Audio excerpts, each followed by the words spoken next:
Bonjour 180, comment ça va? Ça va bien, bienvenue à notre rencontre ce matin. Comme vous avez pu voir, on continue notre série surnaturelle dans laquelle on veut se pencher sur qui Dieu est, pas juste sur papier, pas juste qui Dieu est dans notre tête ou peut-être comment on espère qu'il est ou comment on imagine qu'il est, mais qui il est vraiment et qu'est-ce que ça change dans la vie. En bout de ligne, c'est ça qui est important, pas juste est-ce que Dieu est quelque chose de spécial ou non, mais est-ce que ça change quelque chose dans notre vie? Et c'est ce qu'on va regarder ensemble ce matin. Je ne sais pas si vous connaissez l'expression « on a souvent besoin d'un plus petit que soi ». Ça vous dit quelque chose? Si vous avez des souvenirs de vos cours de français, un certain Jean de La Fontaine a écrit une parabole dans laquelle un lion se fait délivrer par un rat, et c'est comme une belle histoire parce que c'est le petit qui a aidé le grand, puis c'est inspirant. Mais la réalité, c'est que plus souvent qu'autrement, on a besoin d'un plus grand que soi. Ça, c'est juste la réalité parce que bien souvent, on est limité dans notre vie, on arrive dans des situations où nos capacités sont complètement insuffisantes et on a besoin de quelqu'un qui est plus capable que nous ou qui a peut-être plus d'habileté ou qui est capable de faire quelque chose que nous, on n'est pas capable de faire. Je ne sais pas si vous imaginez que Hugo Girard, parce que c'est Hugo Girard, Hugo, si tu nous regardes, j'ai beaucoup de respect pour toi, je ne voudrais pas qu'il débarque chez nous. Est-ce que tu penses que Hugo Girard, lui, il fait son opération à cœur ouvert le jour où il aura besoin d'avoir une opération à cœur ouvert? Hugo, il est grand puis fort, mais il y a des choses qui le limitent. Puis nous, on est comme moins grand puis moins fort qu'Hugo Girard. Puis nous aussi, il y a des choses qui nous limitent. Pas juste physiquement, mais dans toutes sortes de situations dans notre vie, on a besoin de quelqu'un d'autre. On a besoin de l'aide de quelqu'un qui est capable de faire ce que nous, on n'est pas capable de faire. Si un incendie se déclenche dans votre maison, vous allez faire appel à un pompier. Pas juste parce que lui, il est plus grand ou plus fort, mais parce que lui, il est plus capable, il a une expérience, et même il a une équipe avec lui, puis un équipement, puis tout ça, mais il est capable de faire quelque chose que moi, je ne suis pas capable de faire. Si j'ai besoin de réparer ou de remplacer ou quelque chose avec mes dents, je vais aller voir le dentiste parce que lui est capable de faire quelque chose que moi, je ne suis pas capable de faire. On est en réalité très, très limité dans nos capacités, dans les choses qu'on peut accomplir et on est constamment en train de chercher de l'aide de quelqu'un qui est capable de faire quelque chose que nous, on n'est pas capable de faire. On est insuffisant, on est constamment, régulièrement dépassé par les événements, par des circonstances dans nos vies qui nous amènent à dépendre de quelqu'un d'autre, qui lui peut agir, qui lui peut solutionner le problème. Parce que nous, on ne peut pas tout faire, on ne peut pas tout régler, on n'a pas les solutions pour toutes les choses, tous les aspects de notre vie. Peut-être que vous avez développé des habiletés dans certains domaines. Peut-être que vous êtes assez grand, assez fort pour solutionner plusieurs situations. C'est intéressant quand on a des enfants. J'ai 3 jeunes enfants et je suis souvent le héros de leur histoire. Ça me plaît beaucoup ce rôle-là, mais dans bien des situations, eux sont dépassés et moi, je suis la solution pour eux. Pour des choses super banales. Le sel est dans une armoire en hauteur. Ils ont besoin de quelqu'un pour aller le chercher. La poche de lait est trop lourde pour verser dans les céréales. Super papa, à la rescousse, moi je peux les aider parce que je suis la solution à leurs problèmes. Ils sont limités, puis moi je peux faire certaines choses. Puis j'en profite parce qu'un jour ils vont réaliser que je suis pas si incroyable que ça et qu'il y a des choses qui moi aussi me limitent. Mais là j'investis pour l'instant. J'ai quelques années pour investir. Puis là ils réalisent que bien souvent c'est papa ou maman la solution. Mais à nous qui sommes devenus plus grands et indépendants, n'est-ce pas? On est quand même limité, on est quand même confronté à des situations où on a besoin d'un autre. Et on va voir quelqu'un qui peut faire plus que nous, pour différentes raisons, comme j'ai mentionné. Peut-être quelqu'un qui est plus capable. Bon, j'ai plus parlé d'un médecin, ou d'un pompier, ou d'un dentiste, ou quel que soit le problème auquel on est confronté.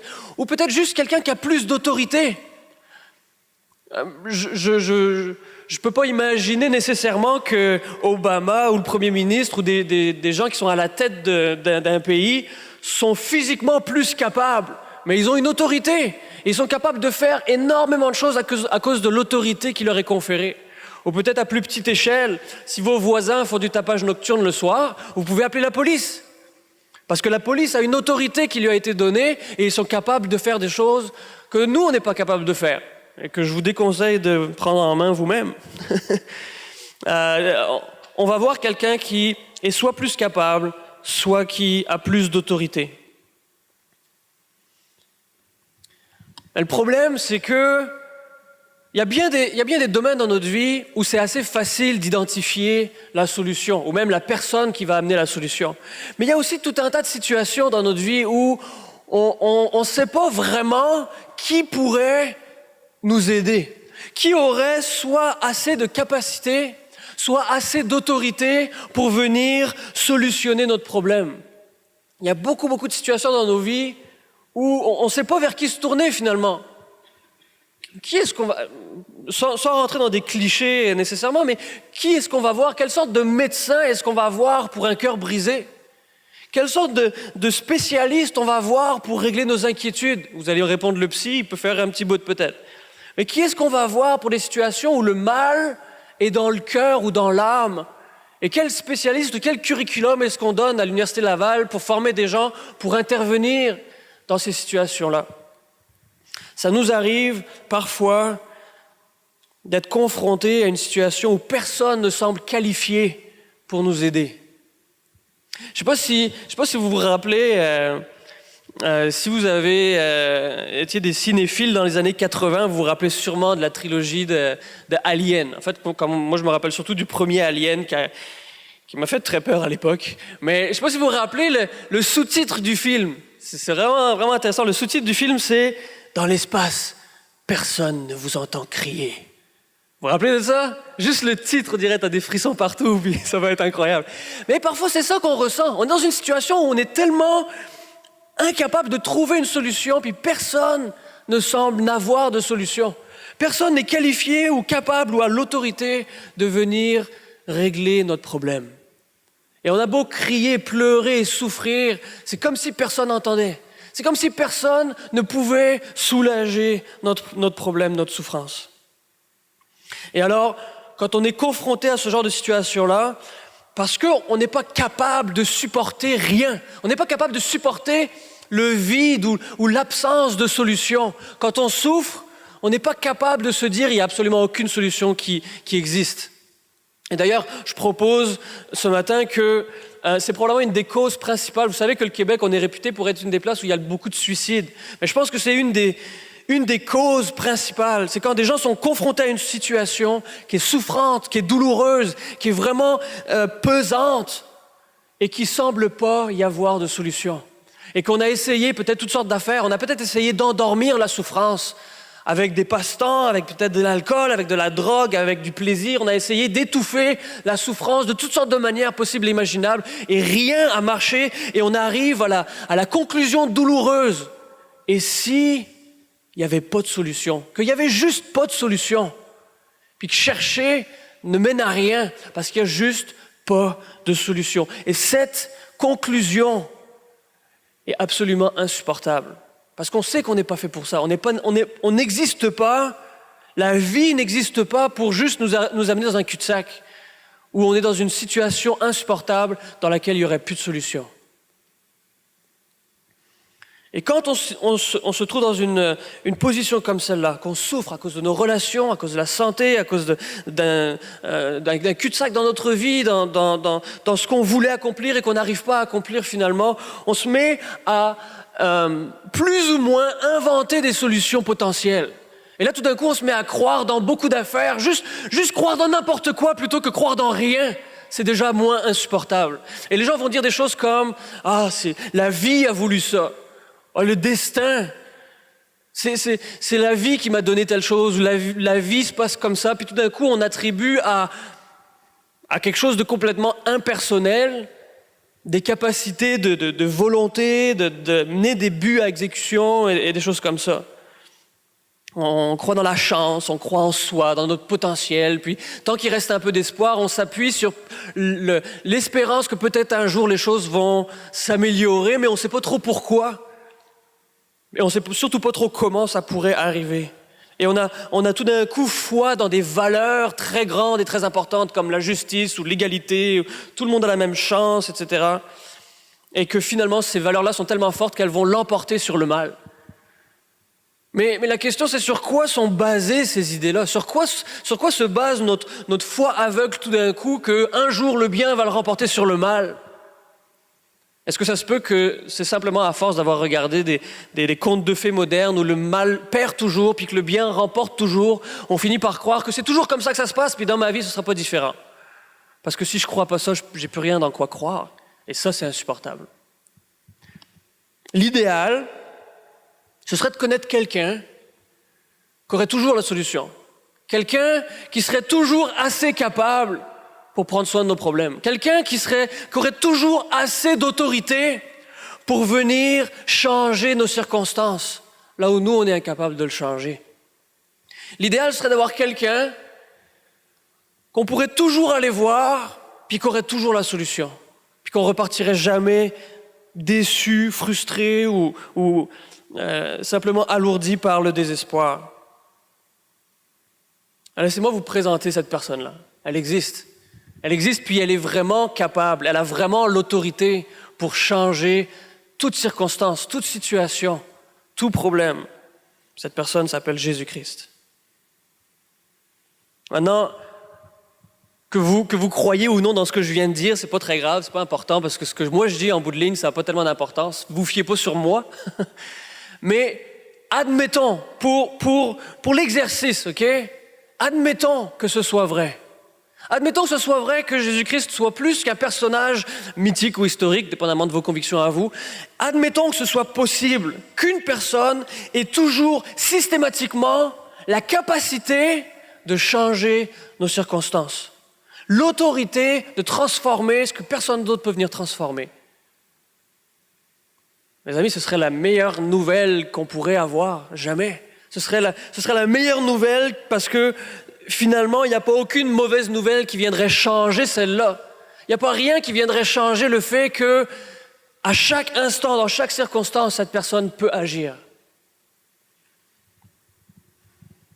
On réalise assez vite que dans notre univers, dans notre vie, dans notre existence, le nombre de personnes qu'on peut aller voir, à qui on peut demander de l'aide pour changer le mal dans notre vie, c'est assez limité, ça se limite assez rapidement. Vous avez peut-être un ami qui peut vous prêter de l'argent, vous connaissez peut-être votre conseiller municipal qui peut peut-être faire sauter votre ticket de parking parce que vous avez une amende. Vous connaissez peut-être une couple de personnes, un ami médecin même, parce que les files d'attente sont longues. Peut-être qu'on connaît tout ce genre de personnes-là, puis qu'on peut aller les voir le moment venu.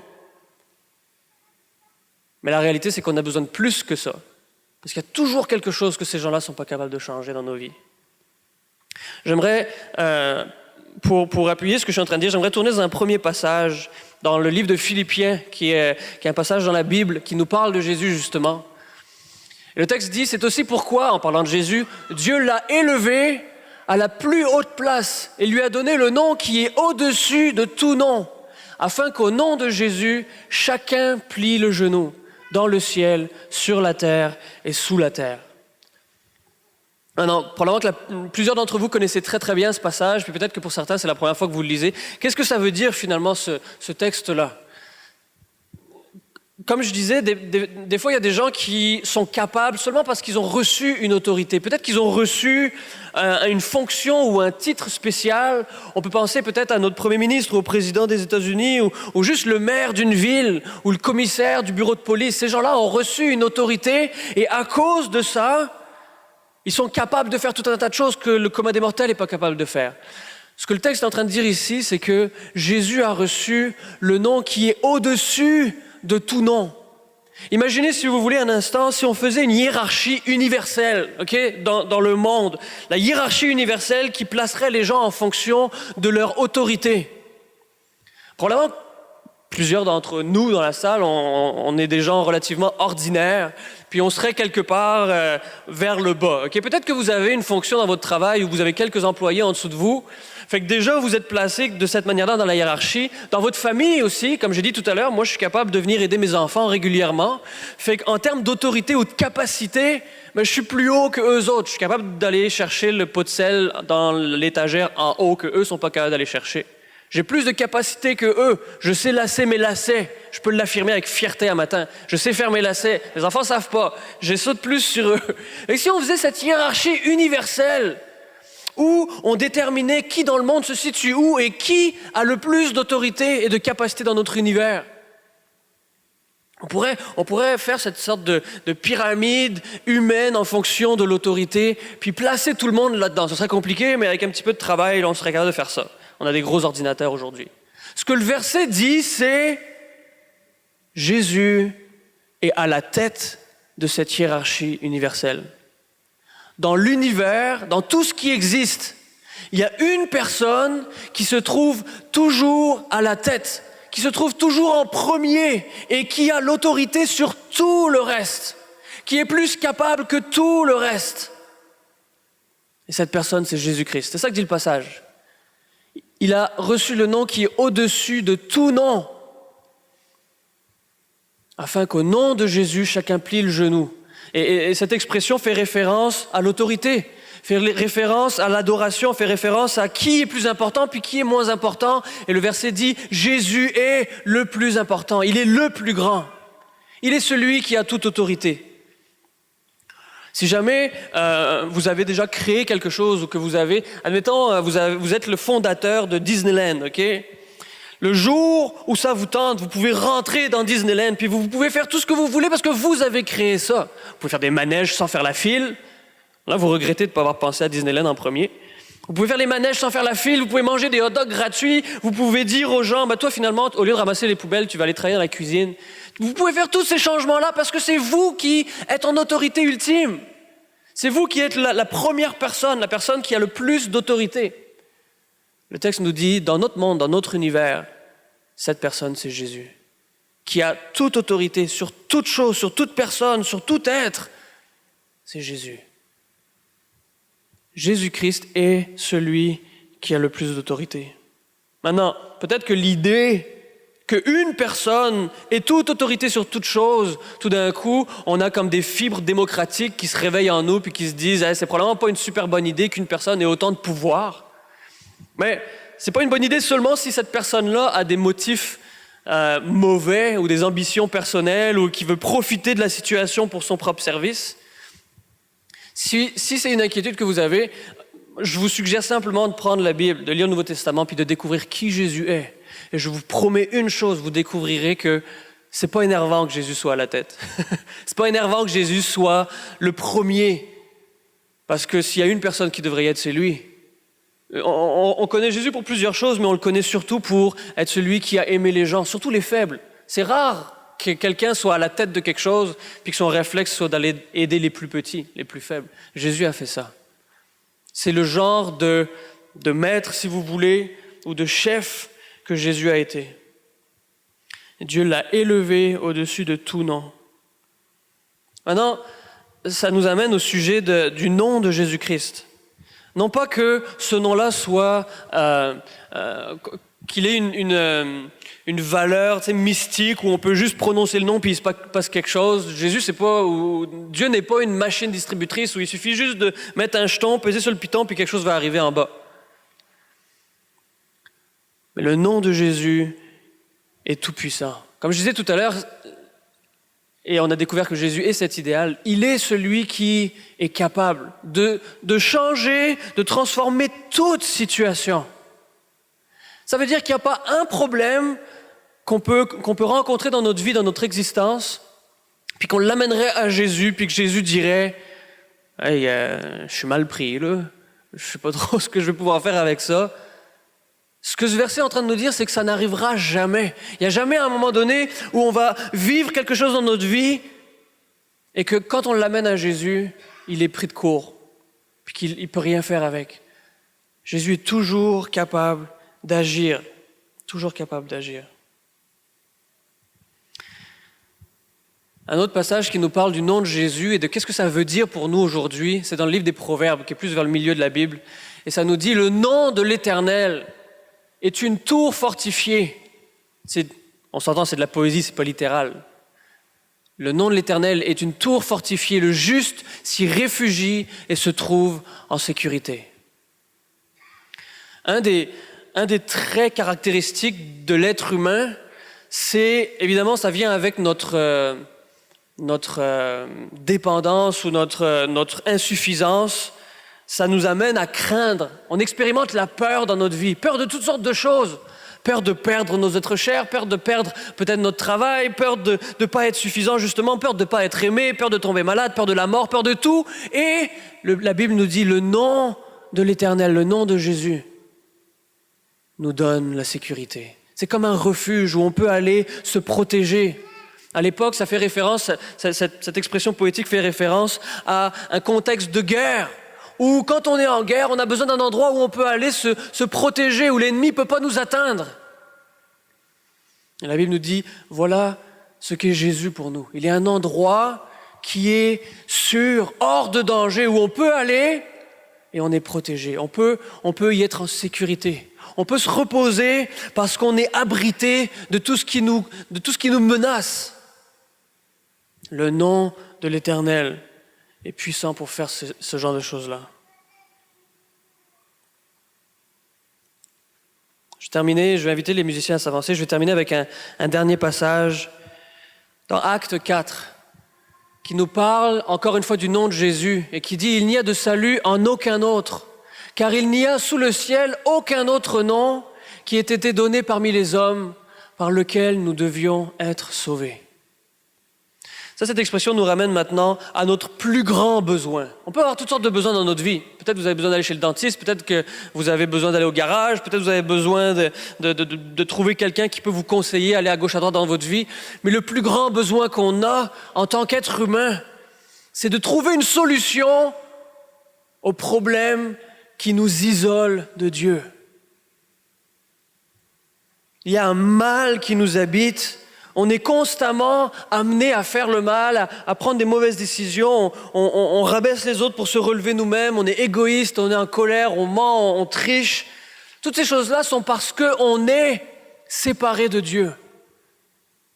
La Bible appelle ça le péché. On est séparé de Dieu à cause du péché, à cause du mal qui est en nous.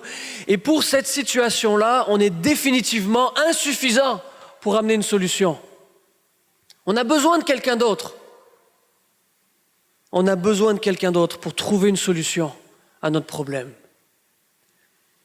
Et ce passage nous dit, cette solution, c'est Jésus. Il n'y a aucun autre nom qui ait été donné. C'est le seul qui puisse solutionner ce problème, qui puisse nous réconcilier avec Dieu, qui puisse combler ce vide qui nous sépare de Dieu.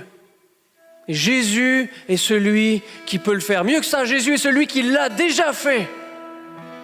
Il a payé cette facture, cette dette qu'on avait, que nous, on ne peut pas payer.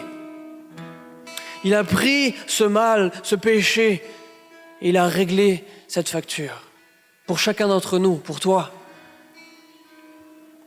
Maintenant, Jésus n'a pas juste accompli ça pour régler le problème, puis ensuite aller vaquer à ses affaires, puis s'occuper de nous.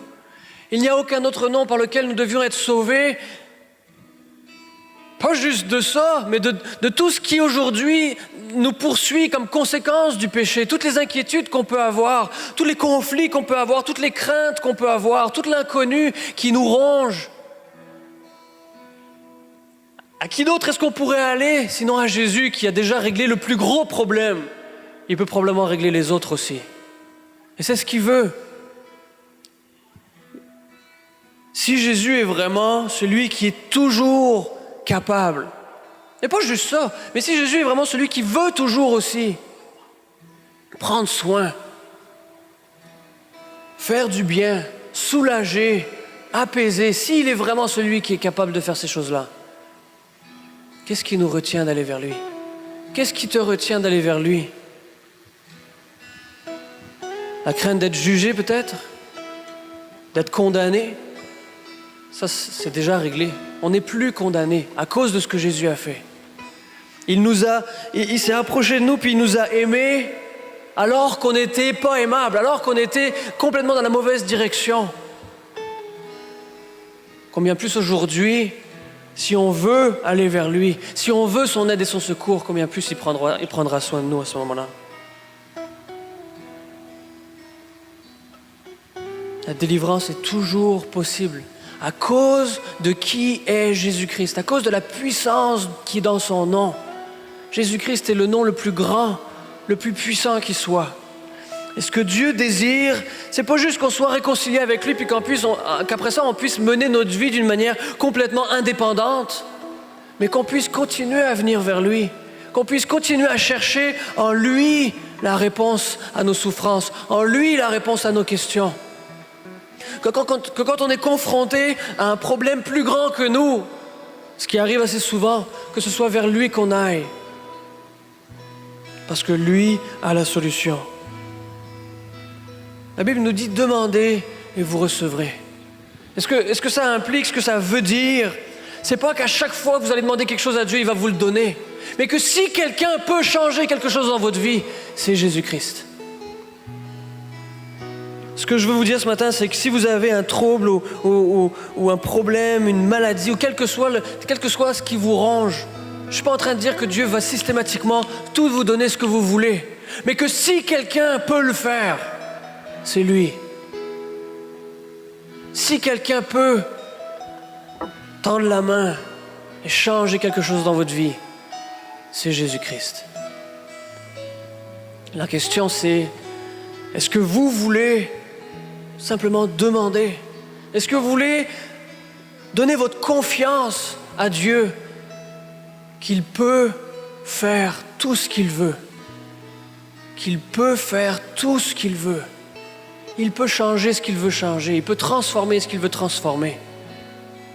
Est-ce que ce matin, il y a des choses dans votre vie qui vous dépassent? Est-ce que ce matin, il y a des choses dans votre vie pour lesquelles vous n'êtes pas suffisant? Est-ce qu'il y a des domaines qui vous échappent pour lesquels vous auriez besoin d'aide? Pour lesquels vous auriez besoin de quelqu'un? Si c'est le cas, la Bible dit demandez. Demandez. Est-ce que vous avez besoin que Dieu vienne ranimer la conviction que vous êtes aimé de lui? Est-ce que ce matin, vous avez besoin que Dieu vienne ranimer la foi, peut-être qui a diminué, qui semble même éteinte peut-être? À une époque, vous aviez la foi, à une époque, vous aviez confiance que Dieu pouvait tout faire. Et peut-être aujourd'hui, cette foi est beaucoup plus vacillante. Et vous avez besoin d'être raffermi, vous avez besoin de vous rappeler à quel point Dieu est grand et à quel point Dieu est bon. Peut-être ce matin, vous avez des conflits qui vous dépassent et que vous aimeriez que Dieu intervienne. Peut-être vous avez un mal qui vous ronge, peut-être que c'est la maladie, peut-être que c'est dans votre âme et que vous avez besoin que Dieu intervienne. Peut-être vous avez des problèmes ou des questions qui semblent complètement insolubles et vous ne savez plus dans quelle direction vous diriger. Demandez à Jésus-Christ. La Bible dit la prière du juste est agissante. Dieu veut intervenir dans votre vie. Dieu veut agir. Dieu veut être la solution. Est-ce que vous êtes prêts à lui demander?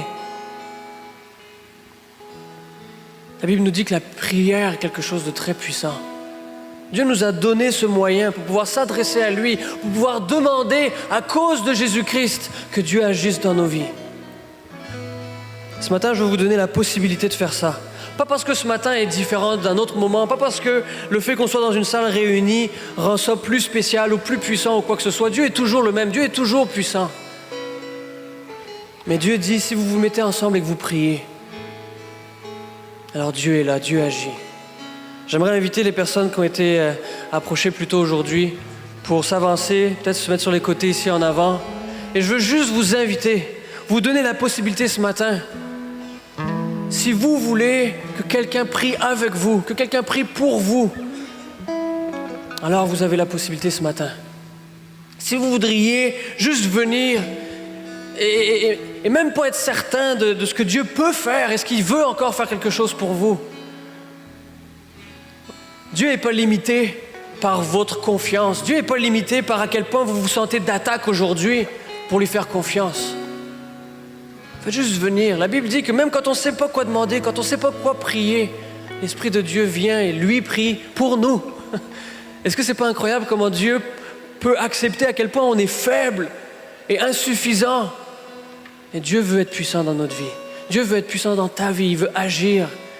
Est-ce que ce matin, tu veux juste demander à Dieu d'agir dans ta vie? Si c'est le cas, j'aimerais t'inviter à t'avancer et prier avec nos frères et sœurs ici. Est-ce que tu veux que Dieu se révèle à toi ce matin? Peut-être que tu ne sais juste pas et que tu voudrais juste que Dieu se révèle à toi. Demande-lui. Je ne suis même pas certain de croire quoi que ce soit, Demande-lui. Vous pouvez juste mentionner pourquoi vous voudriez qu'on prie pour vous ce matin. On va prier pour vous. Je vais laisser l'équipe de musique diriger ce temps maintenant.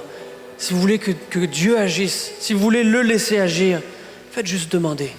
Et il va prier et il va agir.